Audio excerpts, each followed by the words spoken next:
নমস্কাৰ। আমি প্ৰথমে সমূহ ৰাইজৰ ওচৰত ক্ষমা প্ৰাৰ্থনা বিচাৰিছোঁ। আপোনালোক সকলোৱে জানে বৃহত্তৰ খনামুখ ৰঙালী বিহু উদযাপন উপলক্ষে আমি এখনি উপহাৰ কুপনৰ খেল আয়োজন কৰিছিলোঁ। খেলখনি আমি 11 মে তাৰিখে অনুষ্ঠিত কৰাৰ কথা আছিল।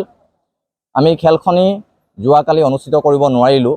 আমাৰ যিসকল আমি যিমান কুপন আমি ৰাইজৰ মাজলৈ দিছিলোঁ বা ৰাইজে আমাৰ পৰা কুপনখিনি সংগ্ৰহ কৰিছিলে, সেই কুপনখিনি আমি যোৱাকালি নিৰ্দিষ্ট তাৰিখত আমাৰ হাতত আহি নপৰাত আমি খেলখনি অনুষ্ঠিত কৰিবলৈ সক্ষম নহ'লোঁ।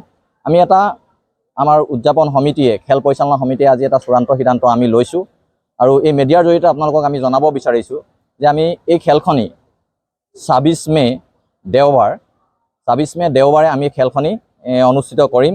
সেয়েহে আপোনালোক সকলোটিয়ে সহায় সহযোগিতা কামনা কৰিছোঁ আৰু এই 15টা দিন আপোনালোকেও অকণমান ধৈৰ্য ধৰি এই খেলখনি পৰিচালনা কৰাত আমাক সহযোগিতা আগবঢ়াব বুলি আশা ৰাখিছোঁ।